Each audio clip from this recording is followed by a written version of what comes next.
অসমৰ লগতে দেশ বিদেশৰ বিভিন্ন ধৰণৰ খবৰ লৈ আহিছোঁ। খবৰকেইটা খুবেই গুৰুত্বপূৰ্ণ, গতিকে ভিডিঅ'টো অলপো স্কিপ নকৰাকৈ শেষলৈ চাই যাব। নিতৌ এনেধৰণৰ খবৰ পাই থাকিবলৈ আমাৰ চেনেলটো ছাবস্ক্ৰাইব কৰি ৰাখিব আৰু এটা কৰি লাইক কৰি আমাক উৎসাহিত কৰিব। আহক এতিয়া আমি ভিডিঅ'টো আৰম্ভ কৰোঁ। আজি আমাৰ প্ৰথম খবৰটো এটা গুৰুত্বপূৰ্ণ খবৰ, এটা বিগ ব্ৰেকিং নিউজ। 8917462240 নম্বৰটোৰ পৰা SMS আহিছে নেকি আপোনাৰ? এই নম্বৰটোৰ পৰা যদি মেছেজ আহিছে তেন্তে সাৱধান হওক আপুনি। বিদ্যুৎ মাচুল আপডেট নকৰিলে বিদ্যুৎ কৰ্তন কৰা হ'ব বুলি আহে নেকি SMS? প্ৰবঞ্চকে এই নম্বৰৰ পৰা আপোনাক দিব পাৰে SMS। প্ৰবঞ্চকে APDCLৰ নাম লৈ আপোনাৰ পৰা সৰকাব পাৰে ধন, কিয়নো APDCLে এনেকুৱা ধৰণৰ SMS কেতিয়াও প্ৰেৰণ নকৰে আপোনালৈ। এই ভুৱা SMSক বিশ্বাস নকৰিবলৈ APDCLৰ গ্ৰাহকৰ প্ৰতি আহ্বান। আজি মই পৰৱৰ্তী খবৰটো এটা গুৰুত্বপূৰ্ণ খবৰ, এটা বিগ ব্ৰেকিং নিউজ। সন্দেহ হ'ব ফাইজান আহমেদৰ কবৰ। খড়গপুৰ IITত ৰহস্যজনক মৃত্যু অসমৰ ছাত্ৰৰ। হোষ্টেলৰ কোঠাৰ পৰা উদ্ধাৰ কৰা হৈছিল ফাইজান আহমেদৰ মৃতদেহ। IIT খড়গপুৰত অধ্যয়নৰত আছিল তিনিচুকীয়াৰ যুৱকজন। অৰ্ধগলিত অৱস্থাত মৃতদেহ উদ্ধাৰক লৈ দেশজুৰি সৃষ্টি হৈছিল চাঞ্চল্য।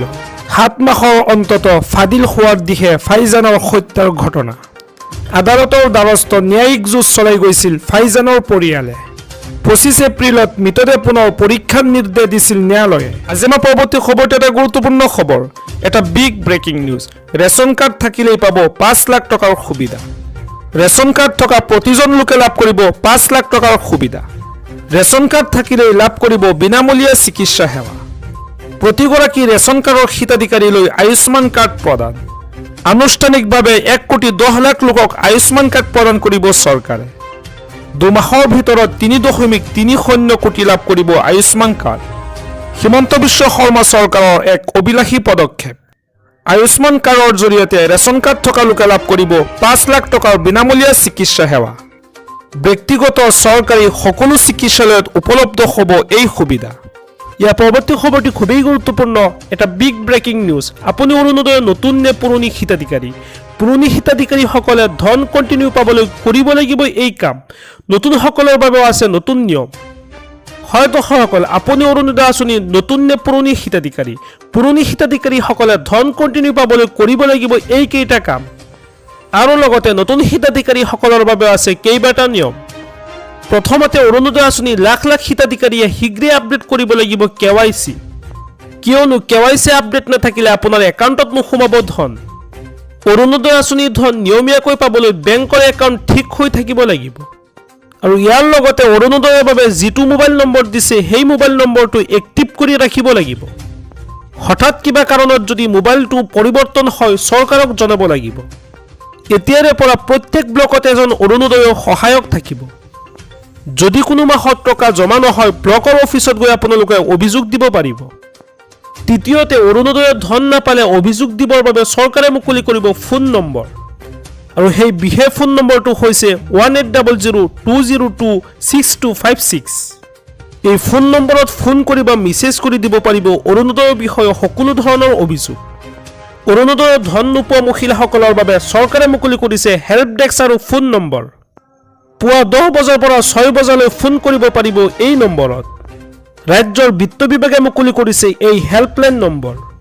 আজি এইদৰে মুখ্যমন্ত্ৰী ডক্টৰ হিমন্ত বিশ্ব শৰ্মা ডাঙৰ ঘোষণা কৰিছে, এটা বিগ ব্ৰেকিং নিউজ। ফেব্ৰুৱাৰী মাহৰ 20 তাৰিখে ৰাজ্যৰ মহিলাসকলে লাভ কৰিব বহাগ বিহুৰ উপহাৰ। প্ৰতিগৰাকী অৰুণোদয় হিতাধিকাৰী একাউণ্টত সোমাব 8,000 টকা।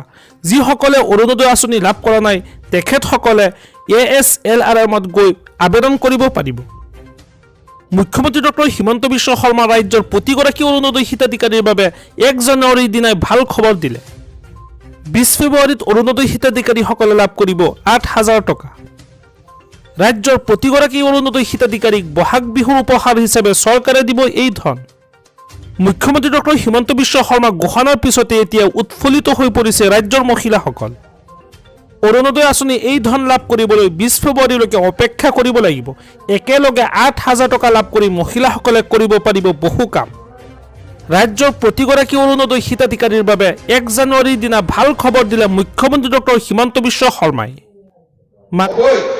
বিনামূলীয়াকৈ দালি চেনি নিমখো পাই যাব বাইদেৱে কৈছে মিঠাতেলটো যোগ কৰিব হ'ব আপোনালোকে চাওক বিজেপি আপোনালোকৰ কাৰণে কি কৰিছে টকাটো ডাঙৰ কথা নহয় আটাইতকৈ ডাঙৰ কথা মানুহৰ জীৱনত সন্মান যেতিয়াৰ পৰা মহিলাসকলে অৰুণোদয় পাইছে ঘৰত আমাৰ সন্মান বাঢ়িছে নে নাই আজি আপোনালোকে চাওক ৰাতিপুৱা 5টাতে আহিছে ঘৰত খোৱাও নাই কিন্তু হাজবেণ্ডে মানা কৰে বেলেগ জেগাত গ'লে মানা কৰিলেহেঁতেন ৰাতিপুৱা 5টা কৰিলেহেঁতেন নাই আজি মামাৰ মিটিঙত আহিছে কোনো সমস্যা নাই যা তাৰমানে ঘৰত আপোনালোকৰ সন্মান বাঢ়িছে চাউল ঘৰত পইচা নাই